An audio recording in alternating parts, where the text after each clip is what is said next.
now you can, Is it yeah, on? yeah, it's on. Okay, this is Monday, February 18th, 1991. This is tape 3. Yeah, right. Tape 3. Yeah. One of the things I wanted to ask you about, we didn't talk about it last time, but there's a story about Michelle and a penny. Oh. Remember? It's a story I love too, and I make fun of myself about it because somewhere, though I make it into a, though I tell it as a sweet story, somewhere, and I know it's absurd, somewhere I believe it. But I've always, if you look at those little rocks over there, I've always loved rocks and picked up stones that have been polished in the sea. And Michelle had just finished testifying before the Committee on Un-American Activities. And we were going up the coast on Route 1 to get away from the city, to have a little time by ourselves to get over the tension of a whole week of waiting until he would be called on to testify. And also we wanted to stop in and see some Hollywood friends who were trying to duck subpoenas and to tell them that they had been mentioned in the hearings and so on. And I'm going to forget the name of the place, just above, what's the name of the place where Hearst had the castle? San Simeon. San Simeon, just above San Simeon, in the Highlands. It may come to me. I always forget the name of the place. But it's just maybe 20 miles north of San Simeon. We stopped in and saw the castle, and we wandered around and did different things. And finally we wound up in the Highlands at a motel, a very modest hotel, but attractive, and with lots of pine trees all around. Now, along the California coast in earlier years, around the turn of the century, there was a great deal of jade called California jade, not as valuable as Chinese jade, for example, but as you went into little stores and little places along the coast, and I think that probably is still true today, you will find fireplaces where the pieces of jade were large enough so that they could carve it out.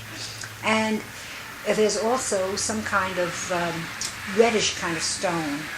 They're considered semi-precious stones. I think I might even be able to find some among my polished rocks to show you. And it was so common that instead of paving roads up in the highlands there, these rocks were broken up and over time tumbled and became very smooth, but they were very pretty. So we're walking along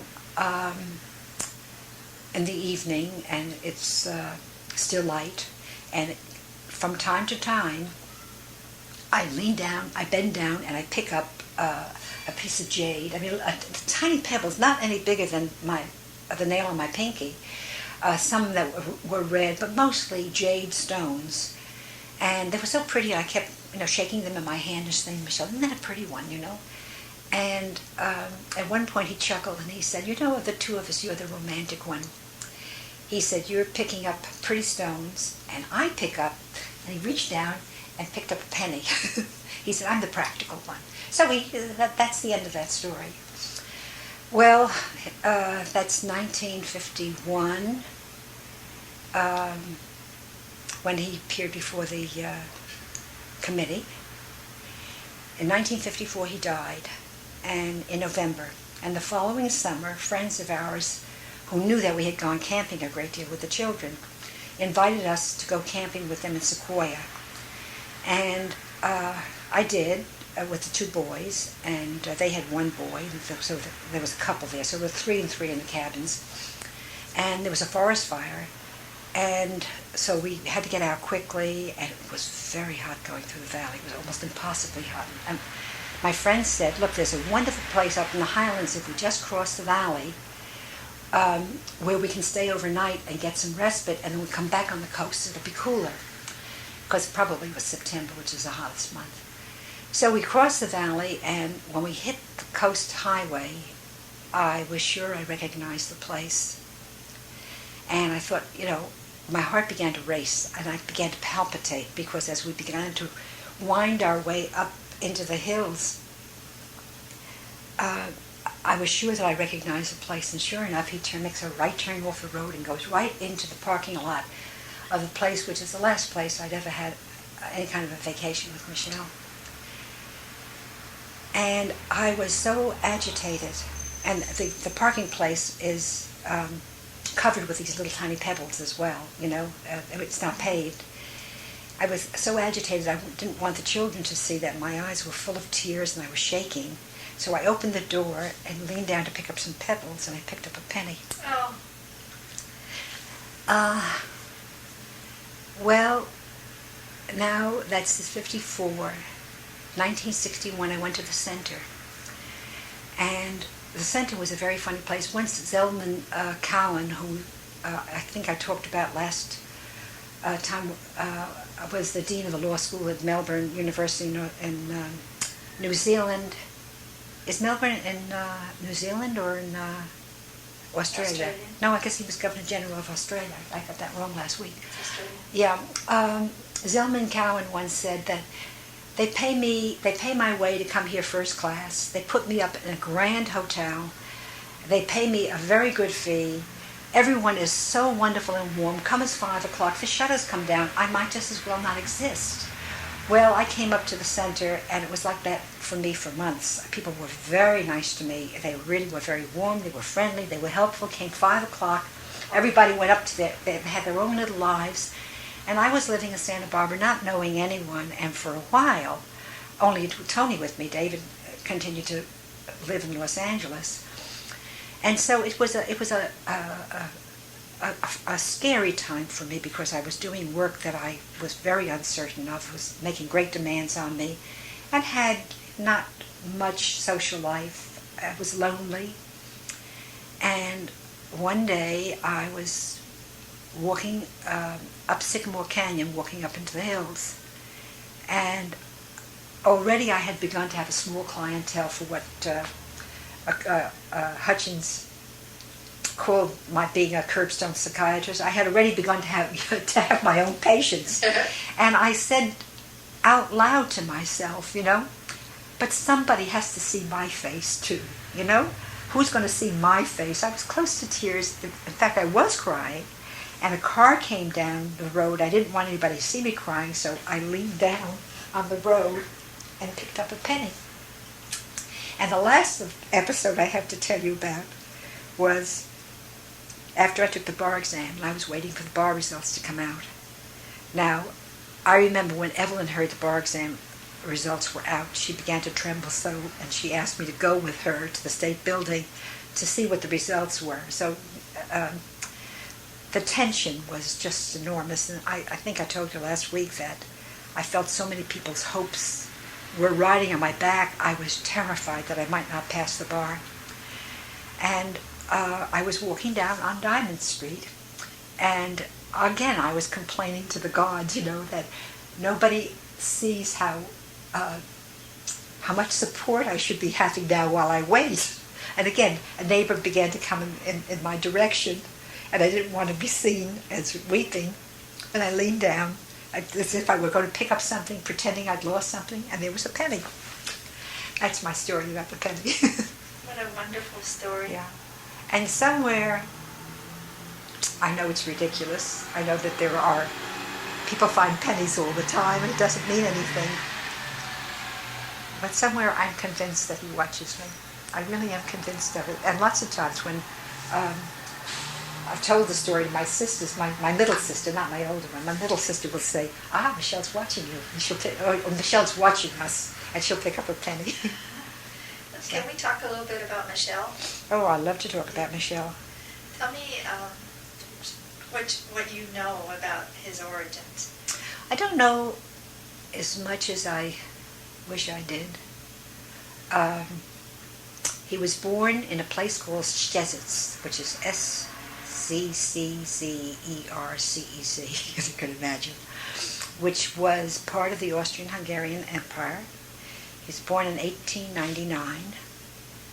So he would have been, imagine, I can't think of it, that he 92. would have been 92. I can't believe it. He Was he born in a town or in the countryside? Szczecic was a small village, I think not far from Lwów. That's L-W-O-W. Which, that area is now what country? It's still Poland. Poland. It's Poland, yeah. Does the town still exist? Lwów does. Szczecic, when I was in Poland, I asked people if they knew where Szczecic was, because I thought I might take a day off and try to go. And the guy didn't know. I couldn't find it on the map. When I said that I thought that he had gone to gymnasium in Lwów, they said, oh, they think they've heard of such a place. It could have been changed too, I don't know. I think his parents ran an inn, if I'm not mistaken. I'm not sure. But I seem to remember stories that when Michel was little, he knew enough to start nagging his mother and pulling out her apron on market day, because that's the one day that she couldn't afford to be having a kid fuss. But Was his native language Polish? well, when he was growing up, I think what was true for all children going to school in the Austrian-Hungarian Empire, they had to know how to speak Hungarian, Polish, and German, each of them without an accent.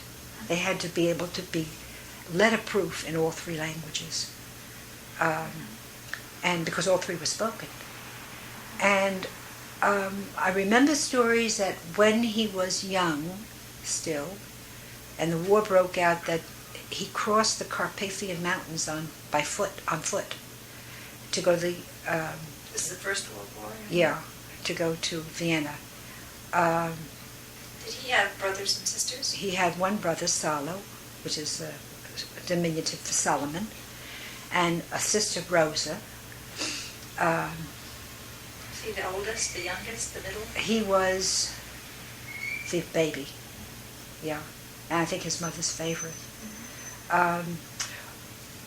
There are wonderful stories about Rosa and about Salo. Salo was married to a woman who still lives in Los Angeles, Lola. Salo has had infantile paralysis during one of the epidemics and remained crippled. He had to use crutches or canes, and he is the father of Walter Michel, and the man in New York. Yeah, and the grandfather of my great niece, the one I'm giving a party for. I don't have any impression of the brothers having been very close. He seems to have been close with Rosa, who was, I think, bossy and sort of the junior mother, probably assigned to take care of the... Tell me a story, one that he told you about Rosa growing up. I don't remember one offhand. I just remember the sense of her being very bossy, and that he threw a fork at her one time and just barely missed her eye, and he said he never indulged in a temper after that. He was terrified by the close shave that he had, yeah. But I know that he went to the University of Vienna, and he was sent, when I think he was only 15 or 16, he was sent to pre-med school. And I have pictures of him in his army uniform. I don't remember that he had any service, but... At the university, did he live in student dormitories there? Oh, I don't think so. I never heard stories about that. But I do remember one story about after the war, inflation was so terrible you had to carry money in baskets. Yeah, after the First World War. Yeah, that's very good that you make those editorial corrections. It's distinctions. You had to carry your money in a basket or a big paper bag because it was devalued. Every day it lost more of its value. Just to get a loaf of bread, you would have to take a basket full of notes. And even so, you couldn't get the bread. And I remember one story of his waiting in line, his mother sending him to get bread, and he was waiting in line and fainted of sheer hunger. So there were bad times. I don't really know much about... I know the family returned to Poland. The parents returned to Poland. Salo remained in Vienna because that's where he married. He married Lola there, and Rosa, where did she live? In the end, they lived in Vienna, so I don't know whether she married Mattis, I'm ashamed to tell you, I know very little about it. He was about 21 when he married Francie Bauer, who was an opera singer. And in Vienna? Yeah, and he was working in a bank then and wanted to be a writer. And Francie would call, Michel knew opera very, very well, and he knew the scores, and he would sing by the hour. One way that he got to know that, quite aside from loving music the way he did, was that he used to prompt her on her own parts, but he would sing out the part. And in the morning, he told me that in the morning he would get to work, she would call and she would sing an aria for him on the telephone. So they must have been cute together, but their marriage didn't last long. Do you know how old she was when he married her? I think very much about the same age, maybe a year 20s. younger. Yeah, maybe a year younger. It was her thought that since he loved theater, and I think he was a very efficient man, administratively very, very skillful. He had a very good sense of order and a good sense of how to run things. He was very good at that. And I think it was her dream or her assumption that she would sing opera and he would manage her, because she had no skill whatsoever for getting herself auditions or getting herself connected, the competition for parts.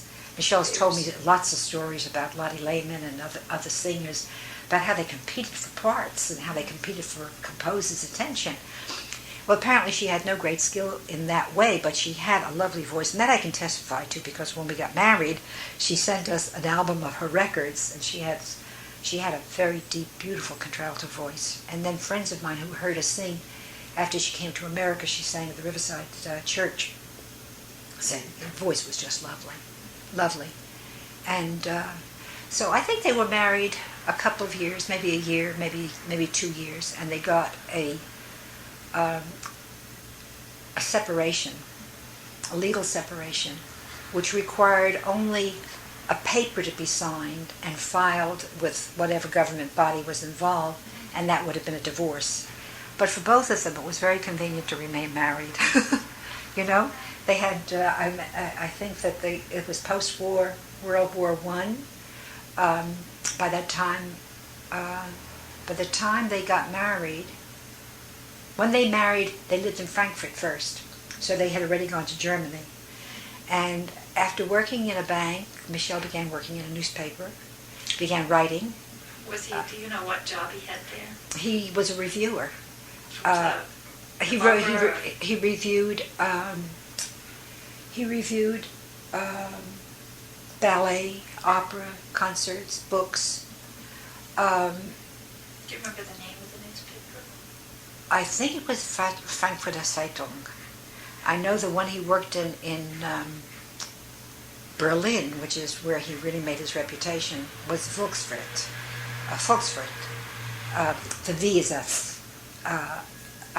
Volkswirt, I think. And it was owned by Gustav Stolpe. And do you remember the name of the finance minister under Hitler? A man with a... Not Ribbentrop. No. What was the name of that man? Schacht. Schacht took over as finance minister under Germany and thought well enough of Michel's work on that newspaper, which the Nazis took over. This was the Berlin newspaper. Yeah, the Volkswirt. That was the second most important economic weekly in Europe. And Michel became managing editor. When was that, roughly? I couldn't tell you. I can tell you that he lost his job in 1935 is when he got the Heil Hitler letter. No Jews allowed. I have that letter somewhere, by the way. Let's back up a minute. He was in Frankfurt. He was in Frankfurt for only a year or two. And then and then he went to Berlin, and Where was he the reviewer for the plays and all of that, though? The first newspaper. I think both places, but it was in Berlin that he had the reputation, I because see. I think I told you in Santa Barbara I began to take some yoga lessons with a woman who had been a ballet dancer, and she was German, and she had come over as a refugee as well. And one day, Michel's name came up, and I told her that he used to write reviews, and he was the managing editor of this newspaper. I could pronounce the name of it better in those days. And she said, "Oh, I read those columns all the time. I remember that and he wrote stories," which is true, because I have some stories. In fact, I have a scrapbook of stories and columns that he wrote. I'd like to see it. And he wrote feuilletons, Feuilleton, feuilleton, which they're like O. Henry short stories. They have little twists and and she said to me, "Oh, I remember. I read his work. Let me see. Who was his mistress in those days?" So he had to be well known enough I would say so. yeah, if she said that. I think he was quite a man about town, actually. And so he was managing editor of the paper, but he also wrote. And he had 3 plays that were accepted. They were competition plays, and they won first prize What was the from the competition? Berlin State Theater. The last one, which was titled Danton, was never produced because the Nazis came to power, although it had been accepted for production. And on the night before he died, coincidentally, he was lying in bed reading it, and he said to me, "Gosh, Florence, I wish you knew how to read German. I was such a good writer in German." Because I never thought that he was more than an adequate writer in English. His plots were wonderfully knit together. They had a logical progression of one thing developing from another, and he had great skill in building characters. Characterization was superb, but the writing itself I always felt a little bit like it was translated, and it didn't have the sweep that I think he would have loved to have had. And I think I told you he was a very well-known translator. He won first prize in the Olympics. The Berlin the regular Olympics. Yeah, up until 1928, they gave a prize for literature and one for art. And he won first prize for Poland, which was 10 points, gold medal. And that put Poland from 10th place into 3rd place. And there's a very nice story about this, because Pilsudski held a state dinner. Who was Pilsudski? Pilsudski was the president of Poland. I see. He was the general who fought Russia for Polish independence. A really powerful fascist. But he was the first president. Pilsudski was the first president. I think Paderewski after him. Or did I have it the other way around? No, I think Pilsudski was the first president. I think there were kings before that. The first of the republic, first republic. I think I'm right about that. And so Poles, you have to know, cherish their archbishops and their poets above everything else. It's incredible. I've never seen so many pieces of sculpture to poets as you find in Poland. You find them to composers and to artists, but rarely do you see something in. And Michel translated a poem called "The Olympiad" by Mickiewicz. And so Pilsudski had a state dinner to which all the poets were invited. I'm saying this all very badly. I don't know why I'm so incoherent, but as I said, they valued their poets and their archbishops above everything else. So among the people who was invited as a poet was chief of the military, a man who had been the ambassador from Poland to Romania and had started such a scandalous open affair with Queen Marie that he was brought back. He was given the job as chief of the military police of Warsaw, and he refused the job unless he could design a hat that would have a square visor, a squarish kind of visor, because his profile showed off very well that way. And so he was given permission to design his own hat. And the chief of the Communist Party was also a poet, and at that time the Communist Party was illegal in Warsaw. And someone asked this military chief, "What will you do with so-and-so? The communist poet will show up because all poets were invited." And he said, I will be there in my role as a poet. I will not be there as a policeman." And by that man did show up, and of course there was no problem. But if you go to David's house, you'll see the pictures of Polish dancers, which the artist gave Michel. He made those in 1927. And he gave him the whole set of Polish dances. On the back of it is the Polish native music for those dances. So, yeah, so that's really nice. So that's Michel in the early 30s. Yeah, and was he at that point, Francie and he were in the same city but going their separate ways? Oh, they went their separate ways, and I'm not at all sure that she didn't go back to Vienna. I know that she came to Berlin to visit from time to time. She stayed at his place, and that somewhere in the 30s, I think maybe 33 or 4, Francie was touring with an opera company in France when she had a stroke. And you have to know that once Hitler came to power and Michel knew that he had to get out, and and especially after he got his Heil Hitler letter saying no Jews were allowed to work at the newspaper, he began to take money abroad, which was, if he had been caught, he would have been severely punished. But he did things, some people got caught because they put money in a camera or they hid it, in places like that. Michel always dropped it into his pocket. A habit he had all his life, by the way, of putting his change in the jacket pocket where anybody could have stolen it. But he put whatever marks he had into his pocket.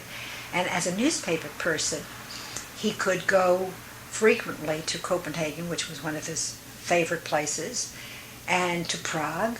And he had friends there because the Germans had not yet taken over, who then wired the money to the Chase Manhattan Bank in New York. So he was preparing money for himself.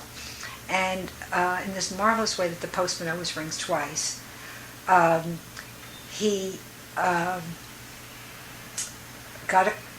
a wire from Francie, and she needed money for care. And he applied to the German government for permission to send her the money, because you couldn't send money out of the country. And the government said, we have the best doctors and the best hospitals in the world. Have her sent from France here, and then you can use, the money. Well, of course, he wasn't about to do that. So the money at the Chase National Bank had to be drawn out and sent to Francie. And I say the postman always rings twice because somehow, skipping many years and coming to Hollywood, Michel worked at a number of studios as a screenwriter, but somehow his particular gift was for the half-hour television format.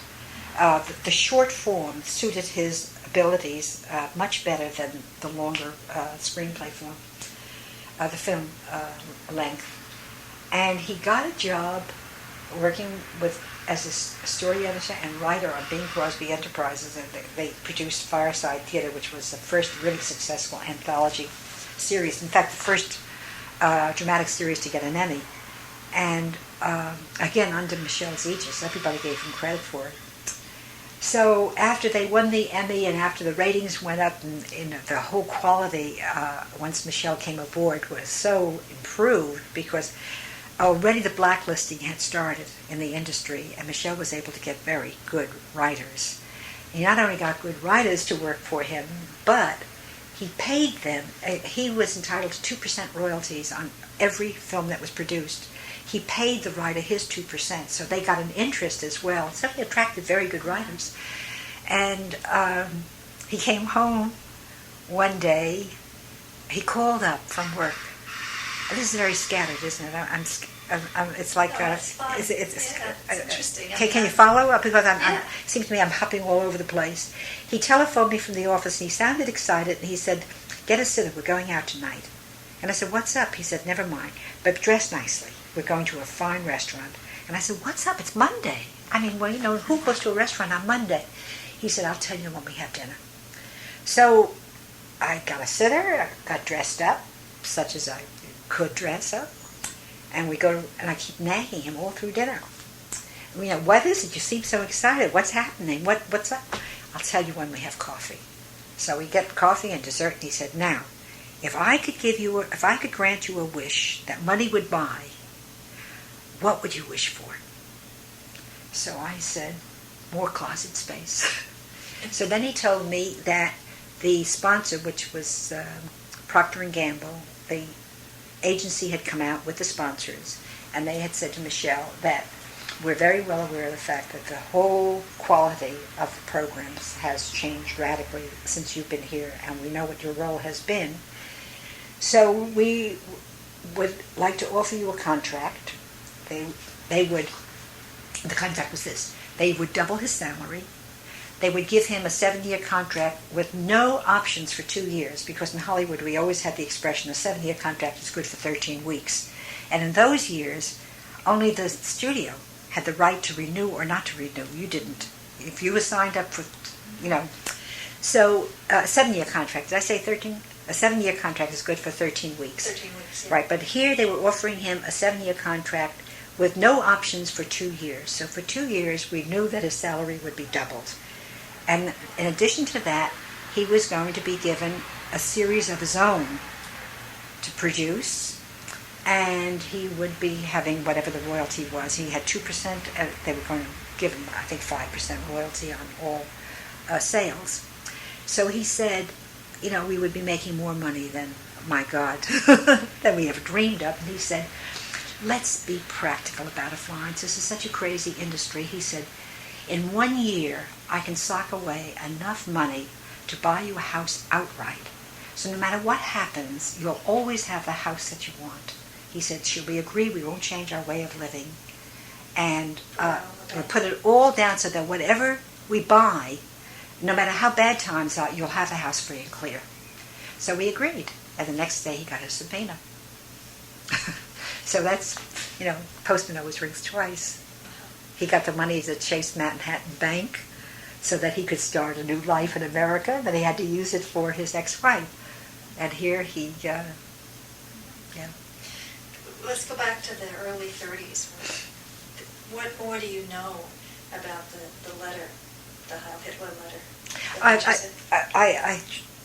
I have it downstairs, and I can translate it just roughly.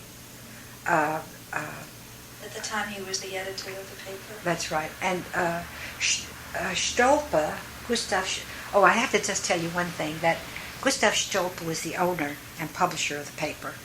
I met him in America some years afterwards, when he himself came here. He was not Jewish. And someone did a biography of Stolpe, that's Stolper, in the 60s, in German. And somebody who was at the center, who read many, many languages, was reading the biography, because Stolpe was a man of some interest to people. And he came across the sentence, and I have that somewhere down too, Xerox the page, that with the coming of the gentle, gifted poet and translator Joseph Michel, a new ambiance, began. So he was very excited, and he came up to show it to me. So I know these things not from Michel. I know things from other people. And I met Stolpe, and he told me, how marvelous Michel was at the paper. Schacht, Hjalmar Schacht, who became the finance minister, offered Stolpe. The Nazis acquired the paper, but he offered Stolpa sanctuary, said he wouldn't be hurt, and if Michelle chose to stay, he would also protect Michelle from the Nazis. But of course, Michelle wasn't going to stay, and neither did Stolpa.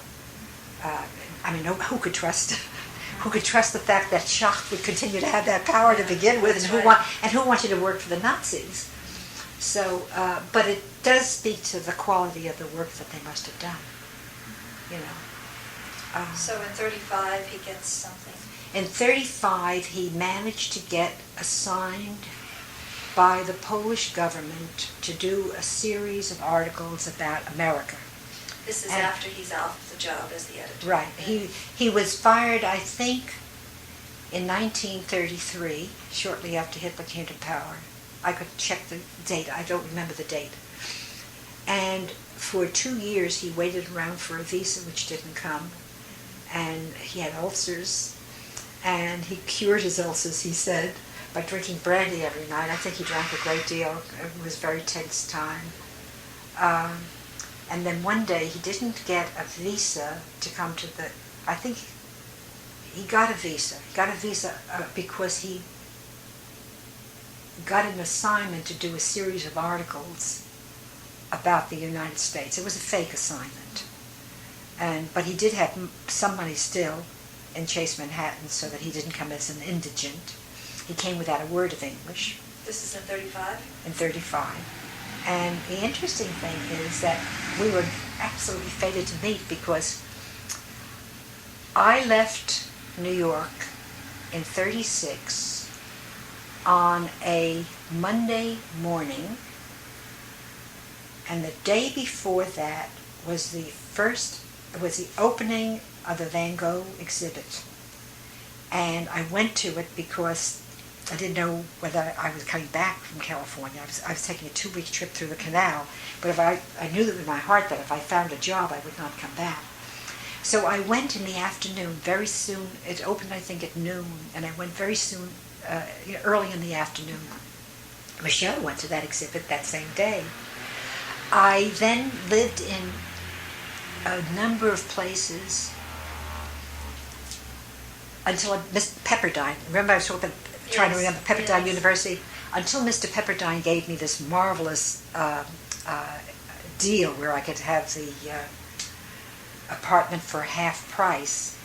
I lived in a number of different places, and then I moved into one of those hotel apartments on McCadden Place, just off Sunset Boulevard. And I lived in that apartment building for only 3 months before Pepperdine asked me to go to another place. But during those 3 months, Michelle lived in that apartment house. Right. Isn't that fun? It's very interesting. Yeah. It's almost as if, Yeah. the gods were arranging something. So he came, is our thing still working? Still Oh running? gosh, I forgot to look at it. I just want to make sure it is. Oh yes. This is a 90-minute tape, so Oh, it's good. 45 Yeah, minutes on this time. good. No, it's 45 minutes on each side. Oh, good. Yeah. Good. Well, it must be almost over. What No, time? it's halfway through. Oh, good. Yeah. So when he came in 35, then he was... He lived in New York for a while. Then he went to San Francisco, where he worked on the Argonaut with Joyce. She was a great niece of Longfellow. Joyce, blonde, blue-eyed, lovely woman. Did he ever tell you where he lived here? I think so, but I don't remember.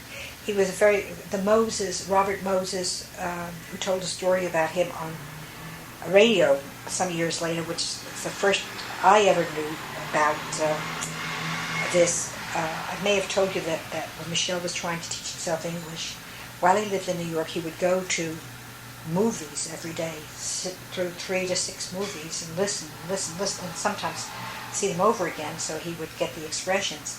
When he came to San Francisco, which was only a year later or less, he would walk along, say on Market Street, where Sutter comes into Market, and he would say to somebody, "Excuse me, could you direct me to Powell Street?" And the person would tell him the directions. Then he would go across the street and ask somebody the same thing, because he tried to pick up as many different expressions for the same information. Which I was enormously impressed. I never heard that from him. I heard that from Dr. Moses. He told the story on the air one day about how people learn languages. Moses was one of those specialists who could tell from listening to your speech where you were born, how long you had lived in different places, and who you were married to, and what had shaped the way you spoke. And he told about different ways of learning language, and he gave that. So a very good friend of mine, Joseph Michel, told that story. So he lived here in San Francisco for a year. Then he came down and moved into that apartment in McAdam Place, where I was living as well. And what was he doing there at the moment? Just trying to find work? Just trying to find work. He was turning out story after story after story and submitting it to people. And then he moved to one block beyond Sycamore. Forgot the name of the street, to a little rooming house. I mean, he kept moving down all the time to less and less prestigious. Well, it wasn't a question of prestige so much in Hollywood there as it was accommodations. So that from having an apartment with a kitchen, you had a room, and you got your food out, or brought the food into the house and created a little bit of an icebox if you could by using the windowsill. He got poorer and poorer and poorer, and you never would have guessed it if you met him, because all his shirts were handmade, his suits were, made to order, the shoes were handmade. They still, he was able to well afford things like that, so that he still had a rather European-looking wardrobe. Not being mod about it, but he still had very good things, so they always looked. He was in his late 30s by then, right? Did I tell you the story about his calling me up one day and he said he had something to confess? When I had seen him a few times, he told me when we met that he was 39. And so we had seen each other several times. When he called up and he said, I have something to confess to you. I lied to you, and I just have to tell you about it. And I said, well, tell me. He said, no, not until, and wouldn't tell me all evening either until the end of the evening. We were getting ready to leave. He said that he told me that he was 39, but he was really 40. But he had been warned by people never to tell anybody in America that he was over 39 because Americans didn't hire anybody over 39. This is what they told him. That's wonderful. Yeah. I was so frightened. All evening long I thought, he killed somebody to escape. And, you're reading all kinds of novels at that time, and I thought, well, I will understand that. I'll understand that, he had to do something dreadful. He committed a crime in order to get out of Germany. So after he got there, then what kind of work did he find? After he got to Hollywood? He did various things. He earned money doing various things, chores, and that I don't remember anymore. But when I met him, he had begun to work as an outside reader on a contract basis, covering material that had been submitted as possible vehicles for motion pictures. Did I talk about that last time? Just a little bit about the relationship between your own work and that. Yeah. Well, he covered magazine stories, and he covered books, and he covered radio plays. He covered the whole series of... For more than one studio? Or no, just RKO. Uh-huh. Just mostly RKO.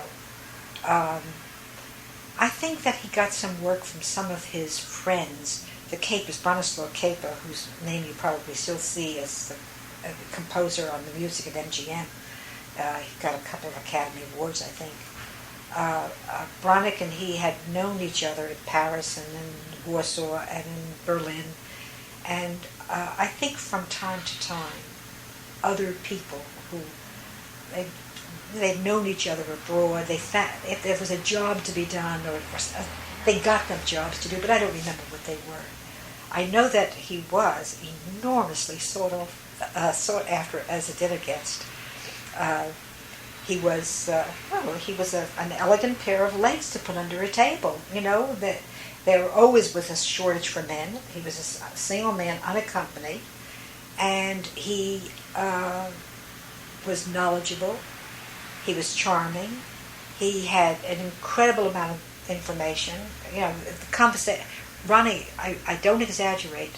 The conversations in my house were the best conversations I've ever known anywhere in my life because of Michel. He was just so interesting to listen to. He had such curiosity, and he always wanted to know. He was open to learning more.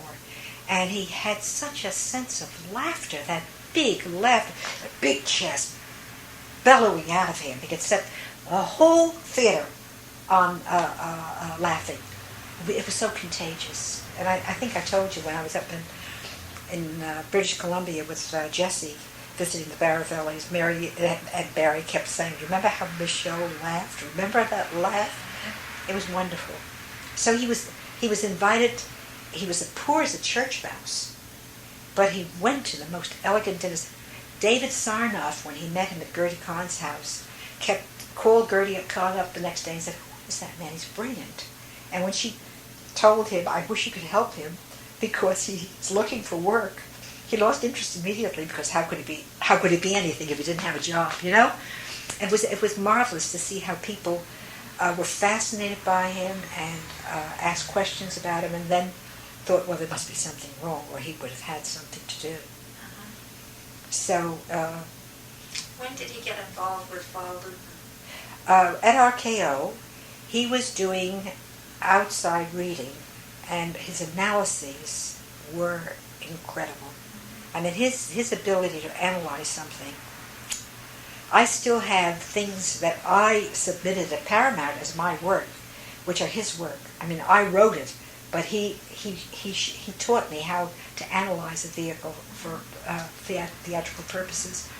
And Val was enormously impressed with the comments, the way you covered material. It had a format. You had to tell the story in 7 lines using no proper names. A young man who, artistically inclined, endeavors to, that kind of thing. It had to be without any names attached to it. You had to do that in 7 lines.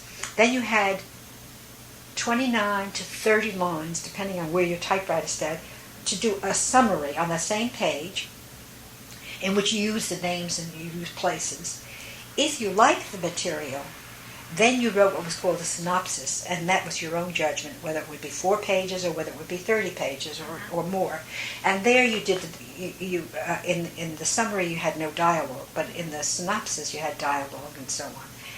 And that was, the last page was called comment, and the comment was an analysis. And some people wrote things like, "Snowball won't last long under any lights," things like that. And they wrote flip things, good opening, no development, not recommended.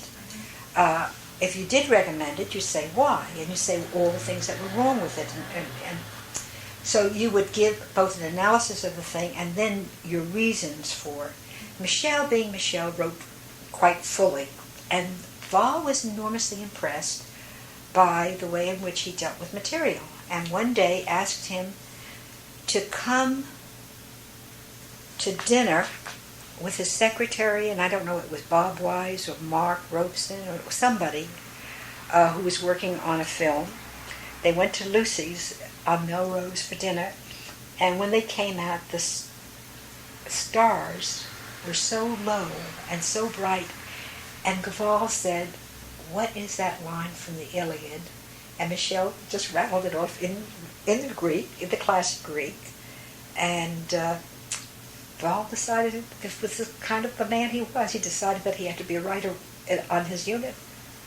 At the time, Val was a director at RKO? Yeah, Val had come over to RKO from David Selznick. He had worked for David as his story man, but he did everything. Anybody who worked for David Selznick, got pulled into all kinds of things. So Val did some second unit shooting on Gone with the Wind. He did rewrites on Vol was a novelist. I mean, he was a proven writer by the time he began to work for Selznick. And Selznick was an impossible man to work for. He really was. He could demean people. He did things like tell you to be at his house at 7 in the morning to discuss Oliver Twist. And he'd come there and be sitting on a can grunting and expect you to, find yourself a place to sit in the bathroom while he was grunting away. I mean, it was ugly and vulgar, but it was demeaning to somebody to be treated this way. And Vol wasn't the only one who did that too. So RKO was facing bankruptcy, and Vol Luton saved RKO from bankruptcy. This would have been the late 30s? This would have been, no, it would have been 19, let's see, we were married in 41. It would have been 40, I think, in 1940, I think, when he did Cat People. Mm-hmm. And seen that. the cat, it's a beautiful It's film. And if you wonderful. think about the fact that it was made for $80,000 or something like that, then it was followed by The Curse of the Cat People, because a stupid executive producer, big, fat, squat, vulgar man, was that Sid Rogel? It just went by the name, the title, The Cat People. It's a horror film. He didn't realize what a delicate story it was. And The Curse of the Cat People is a lovely child's story about the Headless Horseman. I Walk with a Zombie. All these terrible titles, which were really lovely poetic films. Now, what did you ask me about, Vol? Yes, So he came from but Selznick it saved RKO. in the sense that it generated... Box office was incredible. It generated an enormous box office success. Yeah, So then Michelle started writing for him? yeah. What Vol did, one reason that was a wonderful unit was that everybody got a chance to do everything else. Michelle got, the first job Michelle had to do for Vol was to act as dialogue director. Everybody sat in on the conference together. The cameraman, the set decorator, the cutter, the director, and then everybody got a chance to do something else. And early on, I didn't know, and I don't think Michelle knew Jacques Tourneur very well. Jacques Tourneur was one of the first directors that Vol had working for him. But Bob Wise and Mark Robeson, he took from the film editing place. He figured Bob had just finished editing Citizen Kane. Well, he figured anybody who knew how to put together that kind of film ought to be able to shoot it with a sense, and he was looking for economy because he had no budget at all. And he'd go way in the back lot and find the sets of big, blockbusters of very important films, and then what he had to do was to decorate them a little differently or paint them. And he used these sets because he would save the money then by not having to have sets built, and the lighting was wonderful, low-key lighting. It's rich black and white stuff. So he brought the films in for relatively little money, and everybody in the unit sat in on everything else, so everybody knew what the problems were, and it was a collective working together. Wonderful spirit. Mark and Bob, after the unit broke up, continued to do what they had done all through the unit. You bring the script in and ask the others to read it and get their comments, so that you always had a lot of input. It was wonderful. How many films did Michelle work on with him? He has credit on just 2 or 3. He did, I don't think he was in there. I just saw the Isle of the Dead the other day. I was enormously impressed by how well it holds up, really how good it was. He didn't get a credit on it. It bothered me terribly because they dropped his credits when he was blacklisted. Where the credit sheet shows him working with another writer, if the credit sheet originally had both writers on the sheet, then I've seen his name on a credit. But when there were separate credits, so well, in any case, only Ardell Ray gets credit on Isle of the Dead. I don't know how it is on the other ones. He wrote Mademoiselle Fifi, which almost came off. It was not quite, it didn't quite come off, with Simone and John Emery. Again, a beautifully mounted thing. Didn't quite make it. Being forced too much into a metaphor for the war that was then going on, World War II, because it was based on a de Maupassant story placed in the Franco-Prussian War, and the Simone character was a laundress who defied the Germans, and so they kept it in its period, the de Maupassant period, but obviously it was written to be pretty much on the nose for what was going on, understandably, but it I don't think holds up as well. Did you and he become friendly with Mr. Luton, with Val and his Oh, wife? yeah. Val had a lot of respect. In fact, of all the people in the unit, we remained the closest to Val and continued to be, and continue to this day. Of course, on Thanksgiving, I told you I was there with the 5 generations of Lutons. There was Val, Nina, his daughter, who has died, Kathy, the daughter of Nina, and Jessie. So it's that's 4 generations. Is Val himself still alive? Oh no, he died very young. He died before Michelle did, Oh. of a massive heart attack. Ruth, his widow, and I continue to be very good friends. Not close in the sense that we don't pick up the telephone but we meet approximately once or twice a year, and it's as if there's no bridge. It's just like we had seen each other the day before. There's a lot of trust there, and neither Mark nor Bob nor Jacques Tourneur, none of them remained on such intimate terms with Val as Michelle and I did. Yeah. When he left there, what happened? When he left, stopped working for RKO? When Val left RKO to go to Paramount. No, when did Michelle leave? The same time. I see. Not exactly the same time. No, excuse me. He left RKO before Val left, and I cannot tell you now. I would have to go look at the. Not always did he get a credit.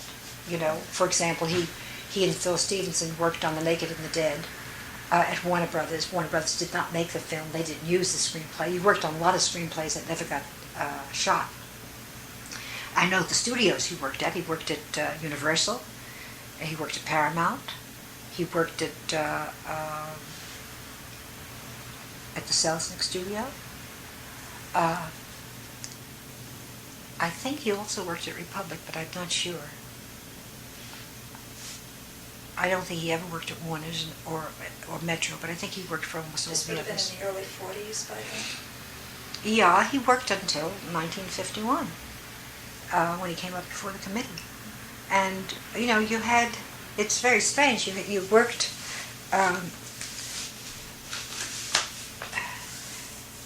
it's too tight, isn't it? Yes. I could take it back. They said they would take it back. You worked several months, and then you were out of work. It was very hard. It really was very hard. I used to wish sometimes that he was a shoe salesman, because if you had $30 a week, it came in each and every week. And then, Instead of which you got a good salary, and you paid off all the debts that you had been accumulating, or you caught up with all the things that you hadn't been able to buy, and then you were out again. So he and Ted Strauss wrote a very good screenplay called The Hard Pillow, and I would love to know if it was ever made under another name, because it was a very good script, really very good. And they sold that. He sold pieces, from time to time. where did you two live in the 40s? When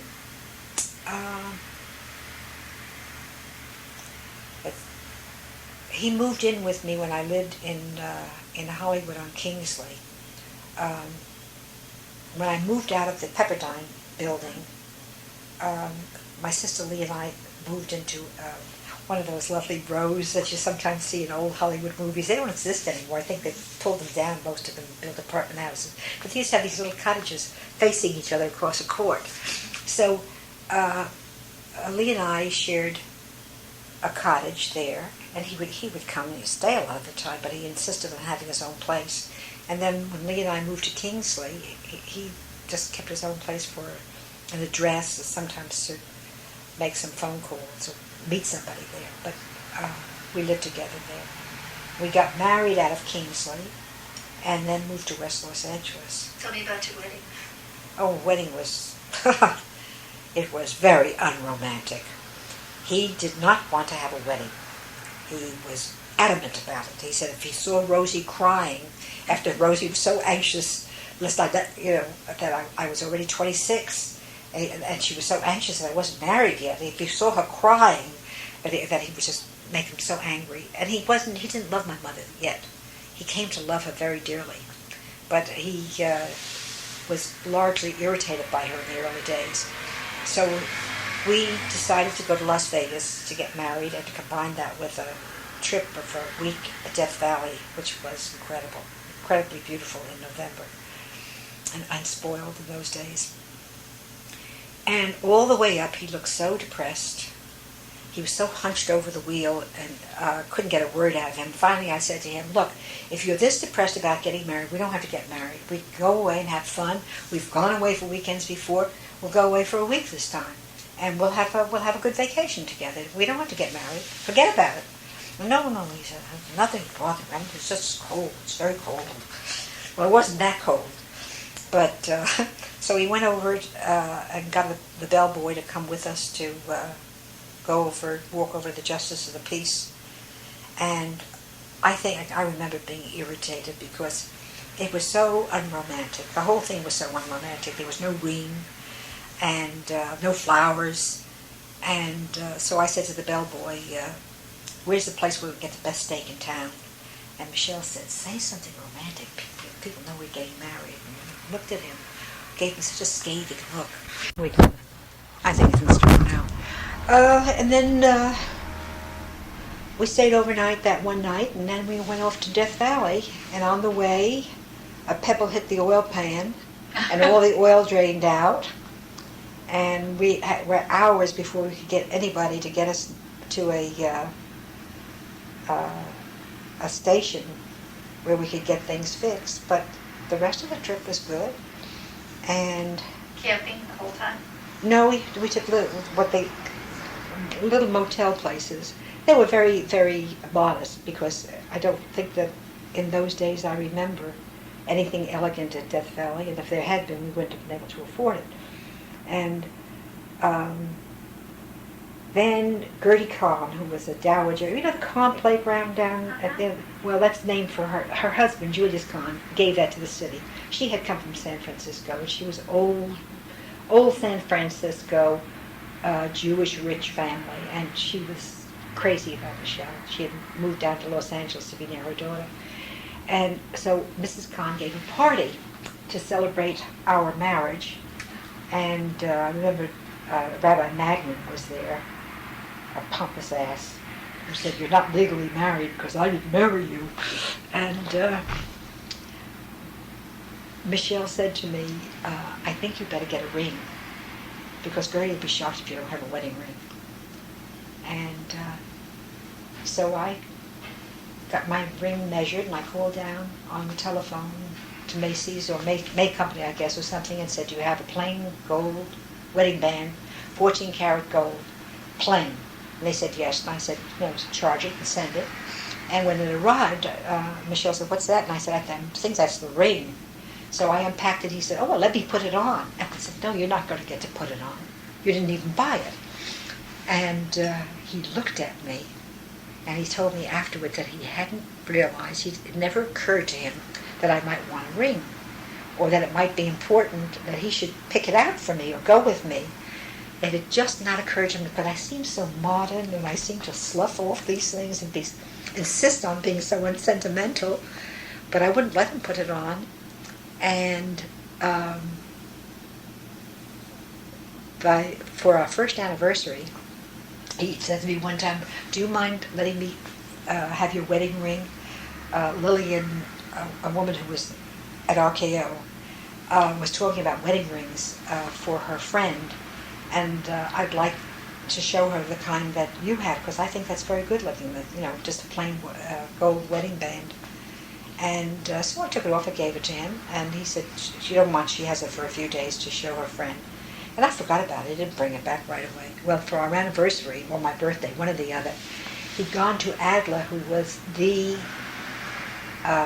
jeweler for Beverly Hills. He designed things, original things, and he had a white gold band in which the original band was set in, so that the band that I got on the telephone, that wedding band, and it was very pretty because it was white and gold, and had a kind of concave design, so it sat in very nicely. It was very, very elegant, and it makes me very unhappy that on one of my cases in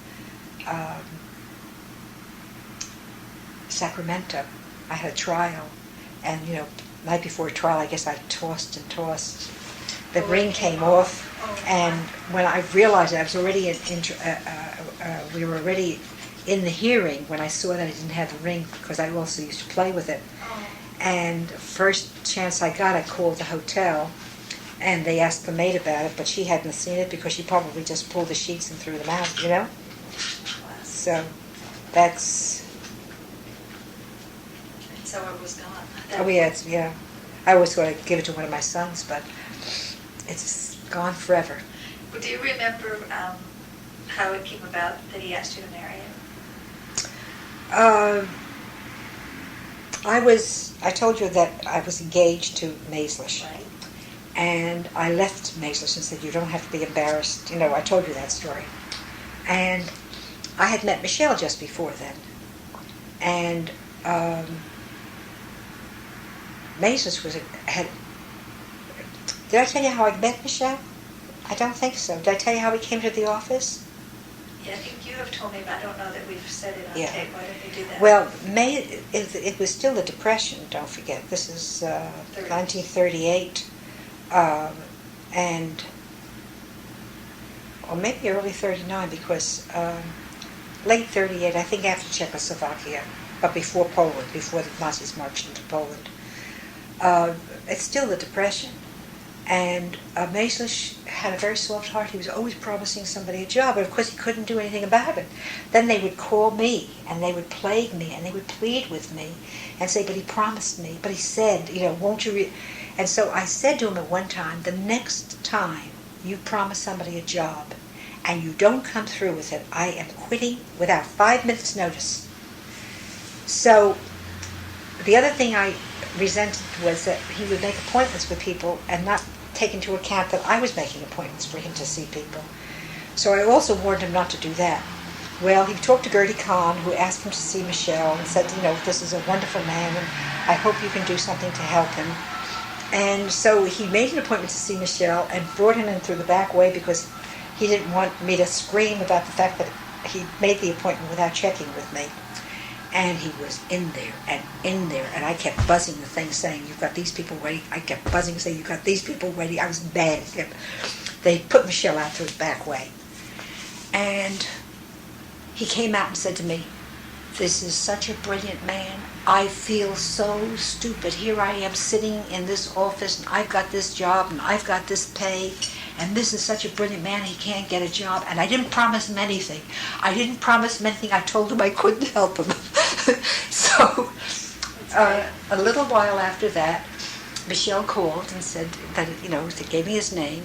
He said, I was in this morning to see Mr. Maislish. And I said, yes, I know. And he said, I told him that I was a writer and I would like to bring him some samples of my work. And I said in the chilliest voice you could imagine, I hope, Mr. Michel, that he made it very clear to you that we do not buy original material. He said, oh yes, he was very clear about that, but he said, as I presented myself as a writer, I would appreciate it if he would read some of my things so that he could see what kind of a writer I am. So I said, well, I can give you only one assurance. The material will be read if you want to bring it over. And he brought it over within an hour. I don't remember his being there. He said I was so busy and so efficient, but I was also way behind in work. And I put the script right on top of all my work and called for lunch to be sent in. I wasn't going to go out for lunch. Now, to this day, I can't eat when I'm alone unless I read. So that was the top thing. I picked it up and I read it and I couldn't put it down.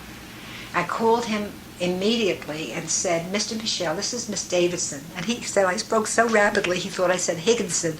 And for months after that, when we talked on the telephone but didn't meet, he called me Miss Higginson. And I never corrected him. What difference did it make, you know? So I said, this is Miss Davidson. I have just finished reading your script, your radio play, and I want to tell you, in all the years I've been here, this is the best piece of material that I've read.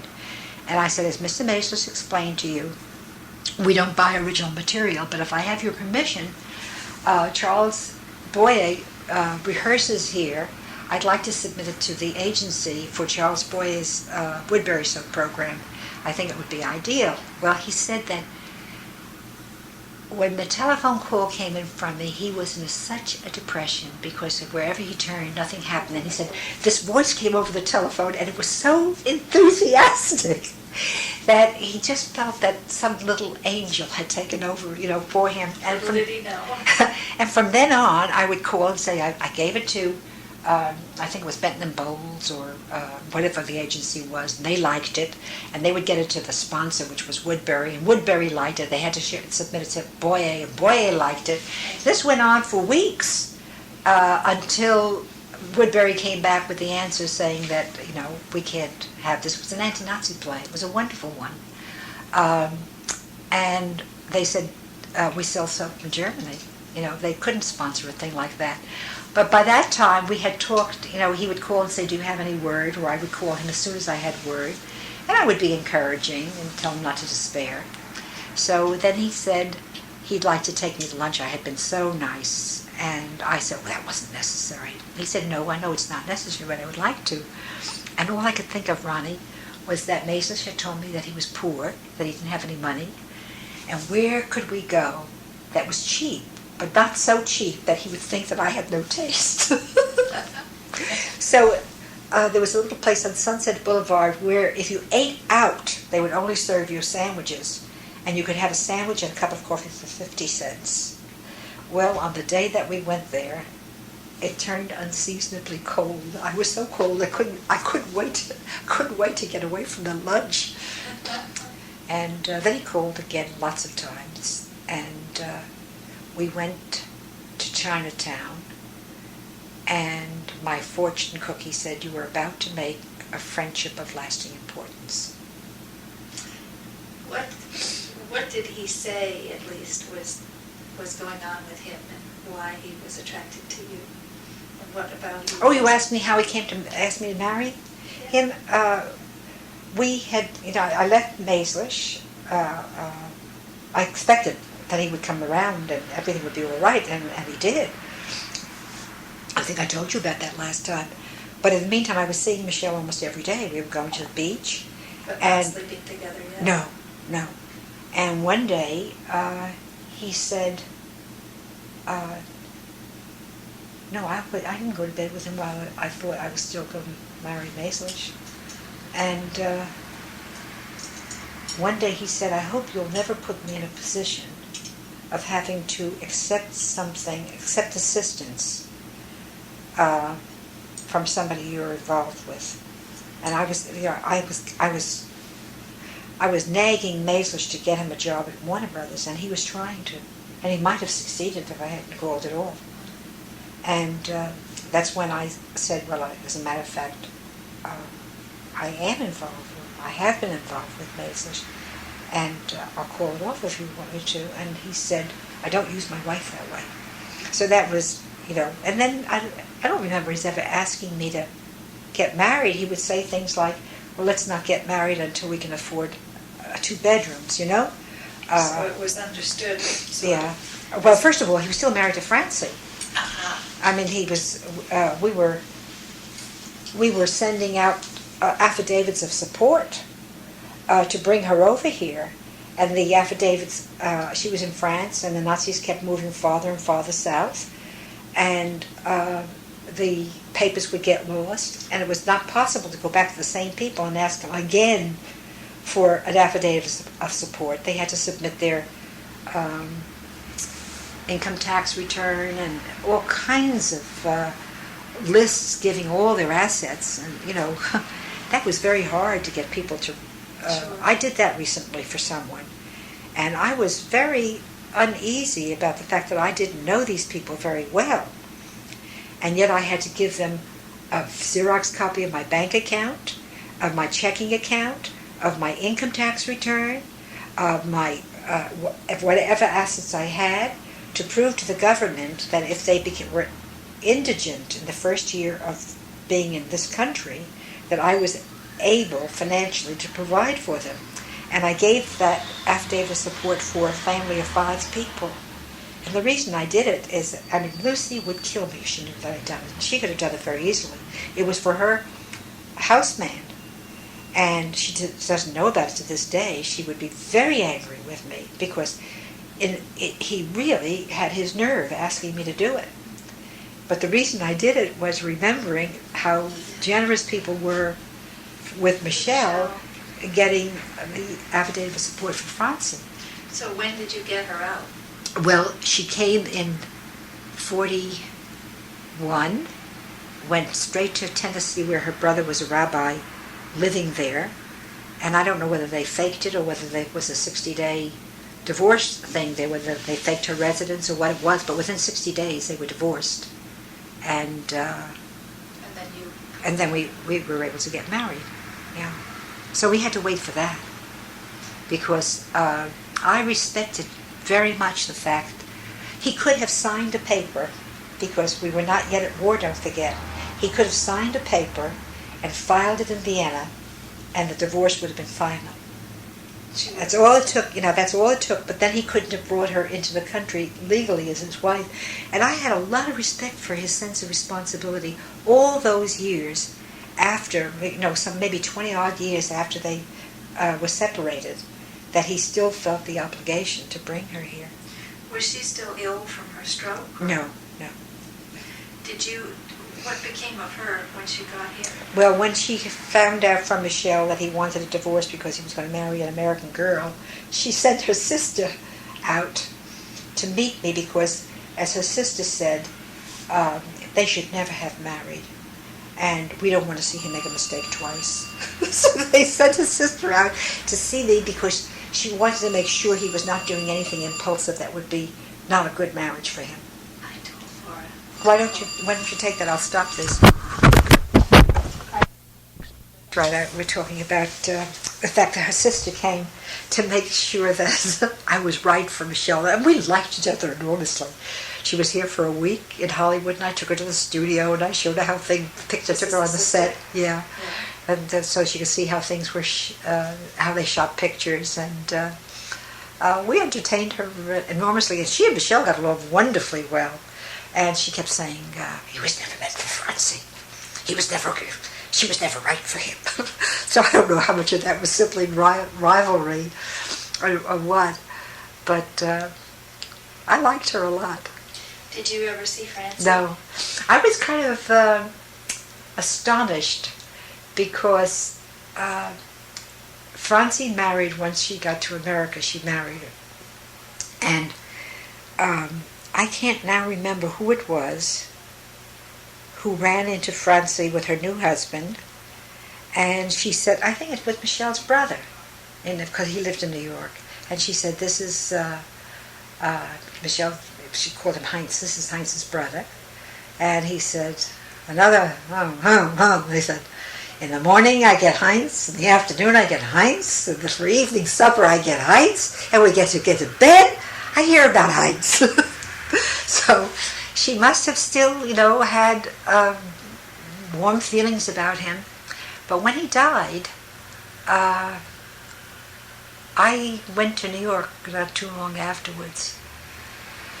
And I called her to, I just thought it would be nice for me to telephone her and tell her that I was Michelle's, wife, and she was very off-putting. She said, "Thank you for calling," very formally, and never attempted to see me or anything of the sort. Now, afterwards, I thought to myself, in the light of the story that I heard, her husband might have been there, and he was already complaining that he heard too much about Michelle. So that may have been the reason, but I never met her. Is she dead now? I don't know. I don't know. She would be in her 90s already, so I really don't know. Michelle's brother's dead, Michelle's sister's dead, and there were just 2 nieces left from that side of the family in Los Angeles. Tell me about this whole thing with the blacklisting, how it all came out for him. Oh, well, the irony of it was Michelle and I got married. Well, let me see. When I was still going to the beach with Michelle almost every day, at the time I left Maeslish, and before I went back to work, not at the radio station, but at the Warner Brothers Theaters, as a kind of an interim job before I went to Paramount. But during that summer, when I was going to the beach every day, I occasionally had assignments to read for the branch of the Communist Party that I was in. And Michel was not he wasn't himself an economist, but one of the things he wrote on with a certain amount of authority and knowledge was about economy. He wrote articles about economics.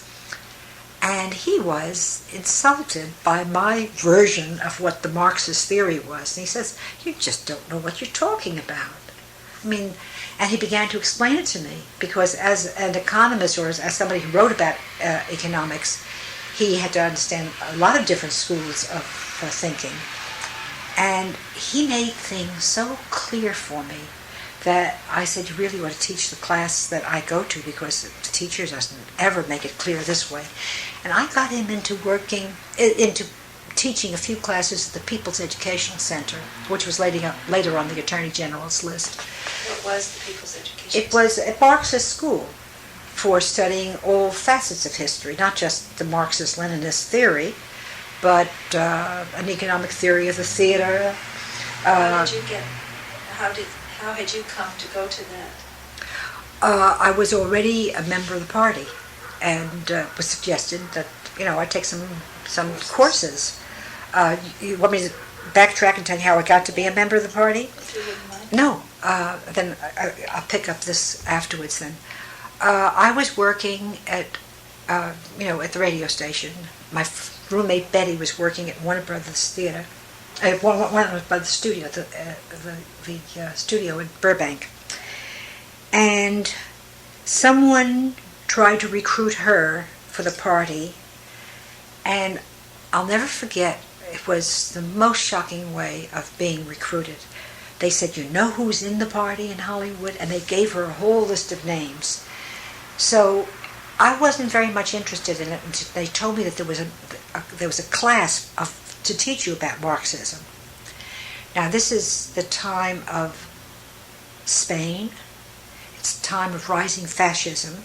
It's also the time of the Popular Front, which was headed up by Maxim Litvinov, in which they tried to get together all the conservative, liberal, and radical forces who would be in opposition to fascism. It was the time that the League Against War and Fascism got established in Hollywood. There was another one that was first it was the Anti-Nazi League, then it was first it was the Anti-Fascist League, I think, and then there was the Hollywood Anti-Nazi League as well. A whole bunch of groups. And I had never been a joiner in my life, but I had come out to Hollywood in 36, and in 32 and 33 for the first time began to be interested in political things, because I was in a group of people who were talking about things like the rising Nazi forces I remember walking along Times Square, and somebody said, "Thank God Hitler didn't win the election. It was before 33. So I began to attend meetings. I'm now in New York. It's before I've come to California. I began to attend meetings in New York City. Norman Thomas, the socialist. I went to J. Lovestone meetings. He was a Trotskyite with Diego Rivera. I met Diego Rivera at one of the meetings. I went to hear Earl Browder. And I was very puzzled then, to this day remain puzzled, that if I went to a Lovestone meeting, my socialist friends would say, what are you going to a Trotskyite meeting for? Are you a Trotskyite? And they seemed to hate each other, these different groups, more than they hated capitalism or imperialism. And I thought I was getting an introduction for the first time to the idea that under a capitalist system, inequities would result that would make poor people poorer all the time. And this was very interesting to me, and I was kind of passionate about it, and very much struck by the fact that it was on the socialist and communist, it was in the socialist and communist groups that I heard the greatest fears being expressed about fascism. The most enthusiasm, for example, for a book like It Can't Happen Here by Sinclair Lewis. Whereas among other people, they just shrugged this thing off, that, it couldn't happen in this country and so on. So that was the beginning of some interest in the thing. When I got to Hollywood, and Betty was interested in joining the party, and I didn't understand enough about it, they said, well, you could take classes in Marxist theory and then decide whether or not you wanted to join the party. And so I took these classes. And I can't tell you how I came to join the party. Much more I can't tell you that my joining the party was very much more than just joining Betty and going along with her to begin with. But I never enjoyed going to meetings, and I was expelled on 3 separate occasions for not attending meetings. And I almost got expelled when I married Michel because he was a social democrat, and besides I hadn't asked permission to do this. But while I didn't like going to meetings, and I found them a little pompous and a little humorless, I was very interested in the discussions. And they were usually, as I recall, they were very good analyses of events. And so when I met Michel, he was so astonished that I would be committed to something that I didn't understand. But he understood it. So for a while he taught, but we then began to have very serious political fights. And in fact, we almost didn't get married, and our marriage almost broke up, which is one of the ironies of his being blacklisted later on, because he thought, what the hell did I understand about military objectives that I'm screaming for a second front? What the hell do you know about? And I was very sure Churchill wanted to bleed Russia dry of all, her strength before there would be a second front. It was an attempt to destroy socialism in Russia and not militarily motivated. Coming up through the soft underbelly of Europe was another way of putting off dealing with the Germans while giving the Germans free rein to, attack the Russians and so on. That would drive him crazy. He'd say, well, where did you learn all this military expertise that makes you such an authority on these things? And one day I paid some money, a good deal of my spending money, it was our house money. It was, I gave some money for an ad calling upon the Allies to open a second front, and he made me get it back, which was very humiliating for me. It really was. He said, you do that on your own money, not on our money. That is not something I agree with. And so we had terrible political fights, and it's amazing that we didn't break up. Then, after the United States entered the war in December 1941, about a month or two afterwards, the Communist Party went out of existence, and the Communist Party of the USA, no, the Communist Political Association of the USA was instituted in its place. The Communist Party went out of business, as I understand it. And it was a total win-the-war effort, all-out win-the-war platform. And as I say, we were quarreling in those days, and somebody tried to recruit Michel into the CPA. He never joined the Communist Party. It was the CPA. And he looked at it, he said, well, I can't call myself dishonest if I join this, because I might just as well join the Chamber of Commerce. There really isn't any difference. I'm certainly all for win the war. And if this is going to make Florence happy, okay.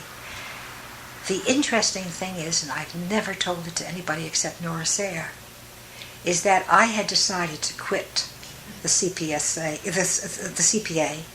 because it wasn't a Communist Party thing anymore. I really didn't want to belong to the Communist Party, not because I disagreed with anything, because I still to this day regard these days that I was in the party as probably my best days as a human being, and my most responsible days as a person who felt some responsibility to the polis. To this day, I feel that I was a most responsible citizen in the days that I was in the party. But I didn't like being in the party. I don't like belonging to any kind of an organization, and I don't like having to go someplace on a regular basis. And so I was getting ready to drop out, using the excuse that Michel and I were having fights, when he came home one day and told me that he had joined the CPA. And I never told him that I had been just planning to get out of it. It was a great shock to me. However, once he was in the CPA, although we were never in the same groups together, the discussions were very interesting, because he'd come back from his group and they were discussing things on a whole different level and from a different point of view, not a different point of view, but different information, or different discussion was taking place, and it was so interesting. So that was fun. Years afterwards, when he was blacklisted, knowing that he joined the CPA because of me, I asked him whether he held it against me that he got into trouble with the committee because of me. And he said, no. He said, what kind of man would I be if you were responsible?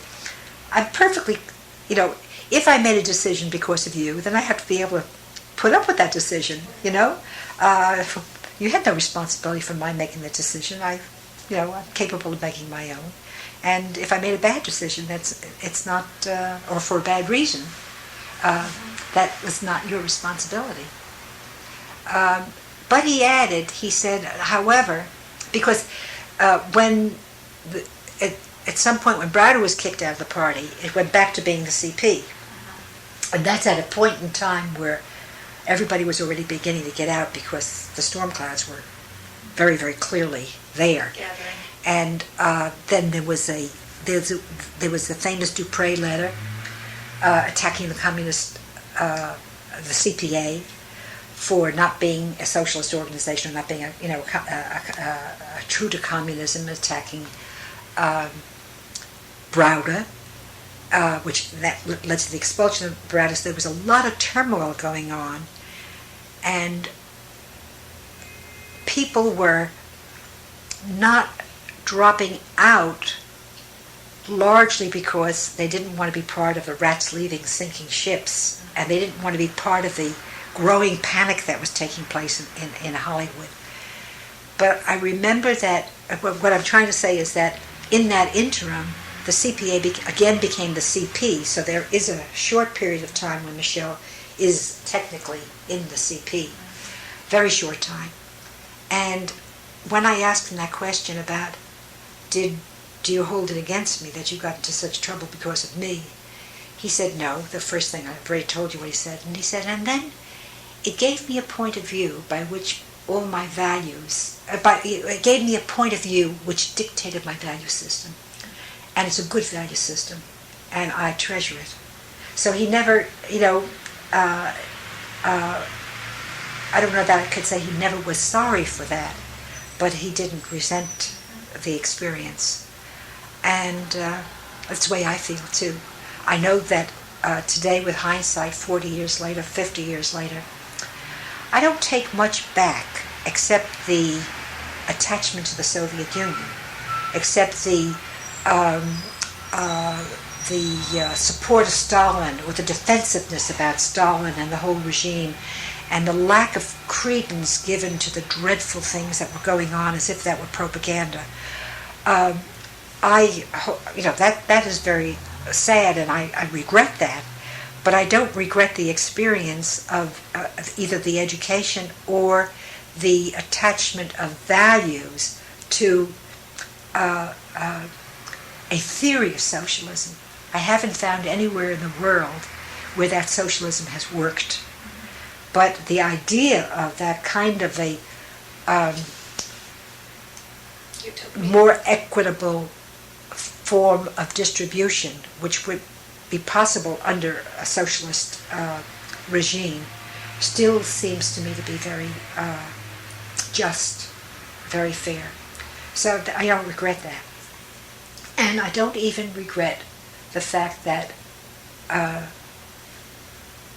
these people did such hideous things. I mean, I regret I don't regret my naivety about what was going on in Russia, because there were also some very good things that were going on at the same time, and because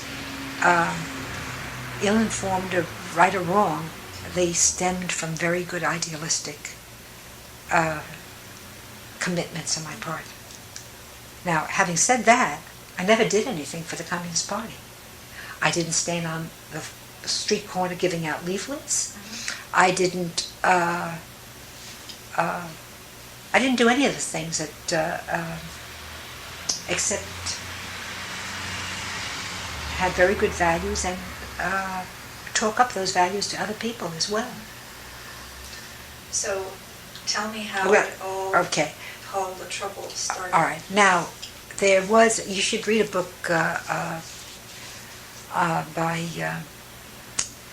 on the blacklist that traces the history back to the formation of the Screenwriters Guild.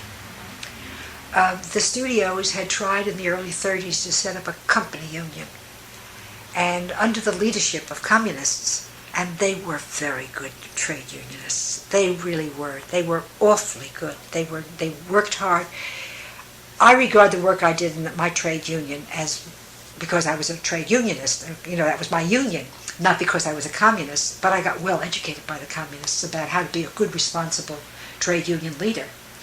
And under the leadership of the communists like John Howard Lawson, the Screenwriters Guild was formed. So there was a lot of bad blood that was left unresolved.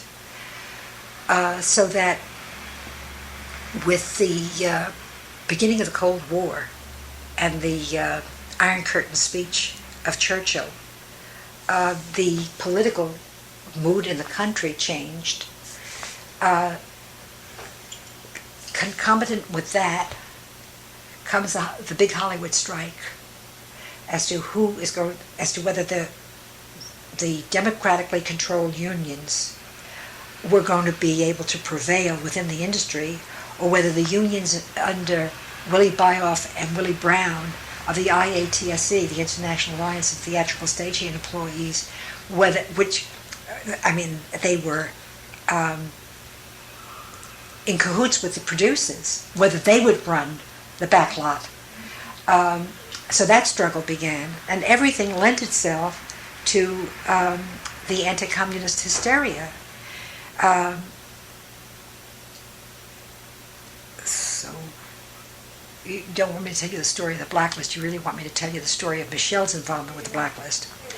By the time the hearings in the Hollywood 10 began with 1947. Yeah, I'm sorry, I wasn't responsive to the question. I'm sorry. I'm not a good witness for you. By the time they got to Michel, they got to the bottom of the barrel. They really did, because although you have to know, although Michel did good work, he was not charismatic like John Howard Lawson. He wasn't a loudmouth like Lester Cole. He wasn't a famous name like Ring Lardner Jr., or Dalton Trumbo. He did good, almost in a pedantic sense, he did good work. When they had the Hollywood Writers Congress, the Writers Congress, which was sponsored by the Hollywood Writers Mobilization, Michel went about doing his work in such a quiet way that I think I've written somewhere about him when I wrote to Salo in Finland. Except for the fact that he was gone more frequently to meetings, I never knew anything was going on. But he was getting all the writers in exile together for a very stimulating panel on the writers in exile. There were no fireworks, there was no bravura, but there was Leon Furtwanger, and there was Thomas Mann, and there were writers of international importance, and he got them together, and they didn't all say the same thing, and they all spoke from different angles, and he organized that very well. Whatever he did, if he was on a magazine, he did his work. He did it in a very efficient, quiet way. There was no commotion. So he was a one-to-one person, and much beloved in the relationships that he had with people one-to-one. But you wouldn't have heard his name in any way. You'd hear people. People called him Joe. Anybody in his life up to the time he went to RKO called him Michel. Anybody from RKO days on calls him Joe. So if you ever are with friends of mine, you'll know at what period. You're referring to Joe. That's right. You heard people speak about him with great warmth, with great admiration, with great trust, but it was always one-to-one. So by the time they got to him, Melvin Levy, it was 1951. I don't even know that there were any hearings in Hollywood after 1951. It was 47, 48, on. It was really scraping the bottom of the barrel. Melvin Levy, who named him as being in the party, put his membership in the party in early 1940. Who was Melvin Levy? Melvin Levy was a screenwriter, and he named, I forgot, I could look up the book and see how many names he named. He named, I think, 271 people. I defy you to name 271 people you've known, beginning with when memory began for you. That's right. He committed perjury again and again and again. First of all, he was never in a group with Michel. Second of all, the first time that Melvin Levy met Michel was on February 18th, 1945. And the reason I can tell you the date was that on February 17th, 1945, David Michel was born. And on the 18th, Michel was going to come to visit me after lunch, the afternoon visit. And he had lunch. He was working at Columbia in the Western Avenue office, which was what we consider downtown.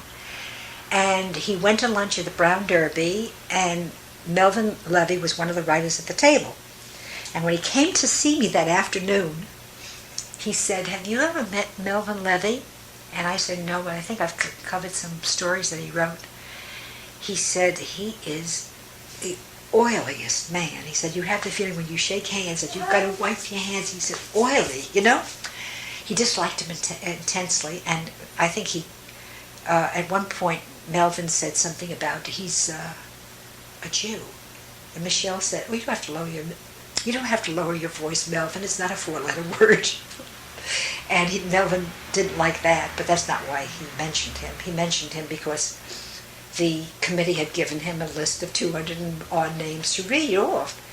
But by putting Michel in the party in 1940, he placed Michel in a position where he might have to be charged with perjury because he became a citizen in November 1941.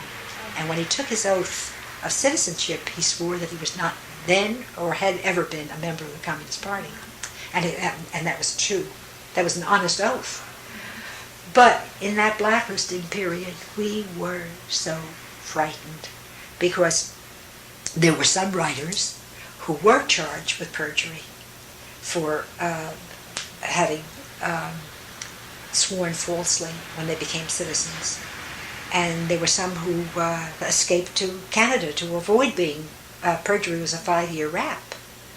So do you remember when it was that this man did that to him? In 51, but was it on the witness stand that he named Michelle's name? Yeah. He named a lot of people who had never been in the party. He had been given those names. And it was it was a ploy of the committee always to do this, that when they got a friendly witness, they always had him include a name that was not true. And the witness could say, oh no, I never knew him. They said, include it. And then they could hold it over that person and say, you committed perjury.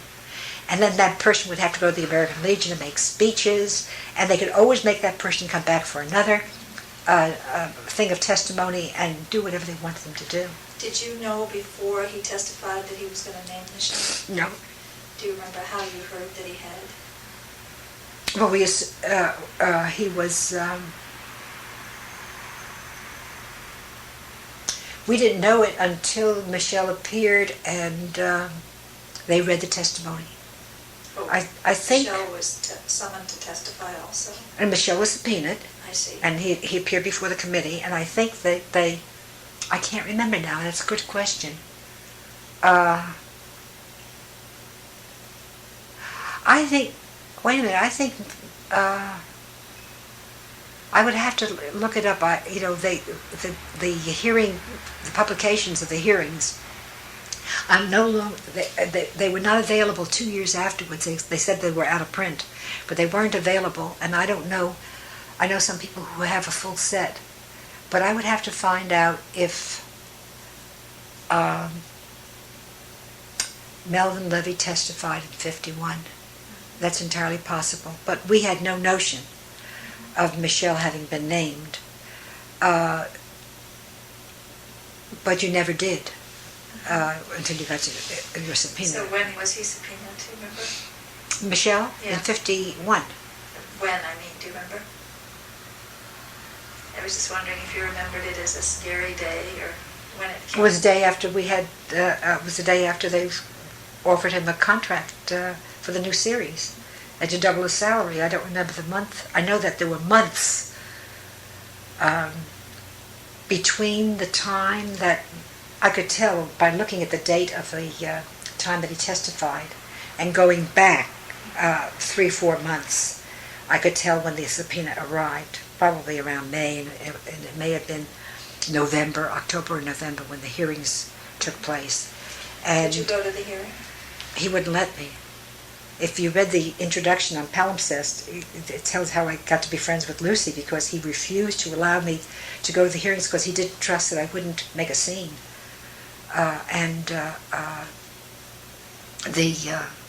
So I had to watch it on television.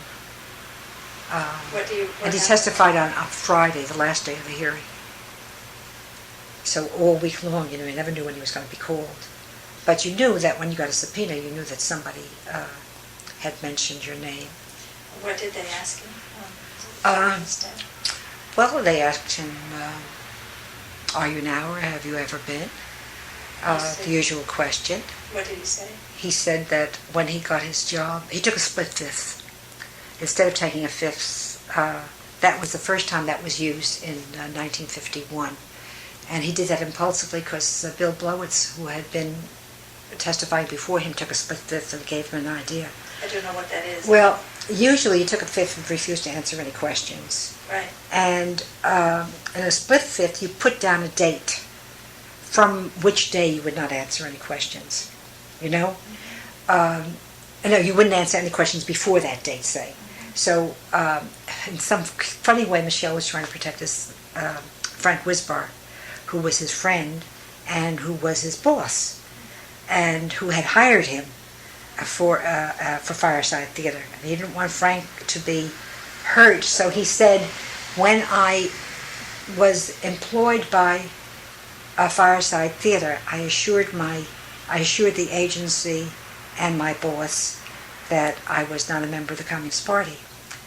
And they said, well, were you a member of the Communist Party the day before you received that job? And he took the fifth. He wouldn't answer it. And actually, I don't think he assured Frank of that at all. But he wanted to protect him because Frank had promised that he would give him money. He would give him work on the black market, and so he was trying to protect Frank for that and for friendship reasons. So the split fifth became a way of that some people took of setting a time after which they had not been. It was a way of establishing that you had not been that you were not then a member, without saying so. At the time you were being subpoenaed. Yeah, right. Or at the time that you were testifying. Right. And they asked him questions like to tell about his experiences, and he started to talk about his concept of America, and he used a terrible. He mentioned the terrible name of Thomas Jefferson. As soon as he said Thomas Jefferson, Representative Walters said, "We know all about Jefferson." Next question. You couldn't mention Jefferson's name because they were afraid of the quotes that would come. But after Michelle testified... And testified on that one day. Yeah, and he wasn't on the stand very long. But Fleetwood Lawton, a very prissy, kind of man you would expect to wear a morning coat. He was a commentator, and a very reactionary one. And it was interesting. He talked about Michelle for about 10 minutes during a recess when he had to keep things going, saying that of all the people who testified, the most interesting one and the most moving was Joseph Michel. He was a man clearly of great intelligence and education, and clearly of great honor and integrity. And it would be so interesting to know from a man like that why he would refuse to cooperate with the committee, because having such good standards and values, why would he not have given the committee, answered all the committee's questions? And I thought that was very interesting. What was the consequence of the hearing in terms of... He was out of work? No, in terms of any legal ramification for him from the committee. Was there any... They never attempted to charge him with perjury or having gotten his citizenship under false pretenses. Right. He had no legal consequences in that nobody ever tried to deport him or do anything else. But then it was always a possibility. There was a point in time when the small corridor between Los Angeles and Beverly Hills, south of Sunset Boulevard, and north of Santa Monica, which is now called West Hollywood, and which is an independent little village populated chiefly by gays. That used to be county property. And the county passed a measure that was obviously illegal, it was unconstitutional, that anybody who crossed into or out of a county had to register. If they were a member of the Communist Party, had to register with the county. And we were afraid to drive across that little patch because we thought it's possible. You got paranoid. That it's possible they pick you up. If they wanted an excuse, they were always trying to squeeze people into cooperating, that they would say, well, you didn't register. We knew that it was unconstitutional. We knew it would be held to be unconstitutional. But until that happened, you didn't know whether they would use that to harass you. It was a time, it was an ugly time. So for those 3 years, from 51 till he died in 54, he was able to get no more work? Well, he wrote on the black market for a while. I counted up the number of teleplays that he wrote until the American Legion saw him talking to Wisbar one day. So Wisbar never again talked to him, or even on the telephone. He was so afraid. The people that had offered him the doubled contract, did they formally in writing cancel their offer? Or what? Well, the offer had not been made in writing. It was just dropped. I see. And Brewster Morgan, who was with the agency, he was with the agency that serviced Procter & Gamble, which was the sponsor. In those days, you had one sponsor. You didn't have 8 different spot announcements. You had one sponsor. And a half-hour program was 26 minutes. You just 4 minutes. Now it's 22 minutes for a half-hour program. Yes, sure. And Brewster Morgan pompously said, I feel very bad about this, Joe. My people had a lot to do with establishing the Constitution, because the people came over pre-Mayflower. And it was pompous, but no, everybody thought it was very sad, but nobody lifted a finger. Tell me about those last 3 years that he was alive. Well, they were very hard years, but they financially very, very hard. And the only meat we ate in those years was horse meat, which I learned to marinate in wine or lemon juice so it wouldn't be so sweet. And we used to make a little fire in the fireplace and char the meat so that the horse meat's a little sweet. And we used to have long discussions, like if we wanted to have people come for dinner, would it be ethical not to tell them that they were eating horse meat? Because most people gagged at the idea of eating horse meat. Did you live in the same place all those years? Yeah. Michel tried to invent a job for himself, and he came up with something that was really so creative and so wonderful. It was not so much that the product of the enterprise was important to him, although he liked the idea, as it was to create a job that he would do. So he got Ralph Benkayem, who was a cousin to Mark Robeson, to front for him. And he got together we printed up some stationery, and it was called Book Club for Jewish Youth. Michel was very much struck by the fact that a book our children read called Little Vic, which I have here, written by Doris Gates. He was very struck by the wonderful learning experience it was for children. Because Little Vic is the name of a horse that is born, and he's born of a prize stallion and a prize mare, but he's clearly too undersized to ever be developed as a racehorse. And they want to get rid of this little boy, begs for the horse. He works around the stables. He begs to be allowed to groom the horse and raise the horse, and he does. And of course, in the end that he's going to be a great racer.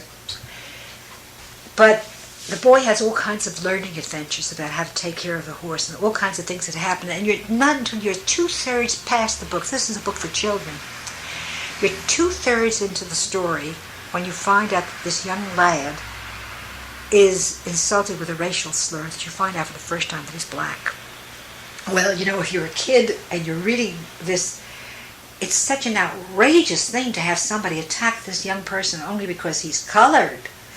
Michel was very struck by that, and he thought that, expecting anti-Semitism to raise its ugly head again after the war, he thought, what about books with the same kind of a theme about Jews? What about books that told about how Jews who were peddlers, helped to open the West? What about people like Chaim Solomon, or, not Chaim Solomon himself who helped to finance the revolution, but other people in that revolutionary period? And you wouldn't know if they were Jews until you really were into the story and identifying with the character, and then maybe it might tell about a Jewish custom, about the rules about food and why and where they came from.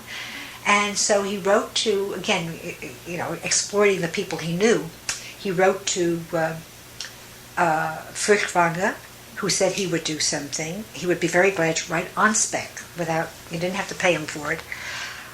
John Hersey said he would write such a book. on spec. Doris Gates said she would. We had 5 or 6 outstanding writers who said that they would write such a book. They would consider writing a book for children with that direction, that it should include a Jewish character who would not be introduced mostly immediately. Then Michelle's idea was to get the Jewish organizations like Anti-Defamation League and important federations of synagogues and things like that to agree to take a certain number of books a year. And so he was very busy setting this up. And he got a little bit of a grant from someone, I can't now remember, that helped to pay the expenses, and I did all the typing and things like that. And there, I threw away all the letters, and we got an incredible board of directors. I mean, I'm always reading, either obituaries or reading about, in the years since, I have read about people important to the United States of America whose names I came across first because I wrote the letters for Michelle asking them to be on the board of directors, and that's what he went to New York for, was to help get both the funds committed and the promise to have organizations commit themselves to taking on a certain number of books. And then the idea was that you would have kind of a book club and parents would buy memberships for children, but in order to get it started, we would ask community centers to engage to take a certain number. And it was very well thought through. In fact, it was so well thought through that I tried to offer it to Herbert Klein long afterwards because it seemed a pity that all those years should have gone into it. And people said, why didn't I do it? But I didn't have Michelle's skills or his patience, So was that, or his inventiveness. was that his primary project during those 3 years then? Yeah. 51 to 54? No, in the earlier part of the time, he was writing things on the black market and selling them as all people had to on the black market for much less than you would otherwise get. Were you working too? No, because I had to type up the